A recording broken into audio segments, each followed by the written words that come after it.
সকাল সকাল উঠে বন্ধুরা যাচ্ছি রঙের কাজে। বন্ধুরা স্বপ্নটা রঙিন, কিন্তু সেই রঙের কাজ করতে গেলে তো ঘাম ঝরাতেই হবে। বন্ধুরা দেখুন গ্রামের সকাল, সেই সঙ্গে ঠান্ডা হাওয়া, কুয়াশা, চারিদিকে দেখুন কুয়াশায় ভর্তি হয়ে আছে। চলুন বন্ধুরা যাওয়া যাক কাজের কাছে। তবে আমি কিন্তু একা নই, আমার সঙ্গে আমার টিম রয়েছে। কোনো কাজ বন্ধুরা ছোট নয়, তোমরা সবাই আশীর্বাদ করো এবং পাশে থাকো। আর ভিডিওটা ভালো লাগলে লাইক কমেন্ট শেয়ার করতে কিন্তু ভুলো না। সবাই একটু বিশ্রাম নিচ্ছে, তার মাঝখানে আমি একটু ভিডিওটা বানিয়ে নিলাম, কারণ এবার তো কাজে লাগতে হবে, তাই সবাই রেডি হব। বন্ধুরা বিশ্রাম তো নেওয়া হলো, এবার একটু কাজে লাগবো। উঠে পড়লাম কাজে, কারণ কাজে তো লাগতেই হবে।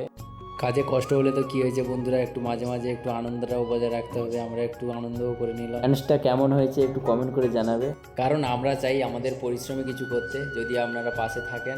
বন্ধুরা এই পুরো বাড়িটা পুট্টির কাজ হয়েছে, এখন পুট্টি মাজা চলছে। এটা এখন লাস্ট ফিনিশিংয়ের কাজ করছি আমরা, কাজ শেষের পথে, কারণ এটা ফিনিশিং কোট মারা হচ্ছে। যদি ভিডিওটা ভালো লাগে তাহলে অবশ্যই লাইক করো, আর বন্ধুরা কমেন্ট করে জানাও কেমন লাগলো তোমাদের, আর সাবস্ক্রাইব করে অবশ্যই পাশে থাকবেন ছোট্ট মিনি ব্লগের জন্য।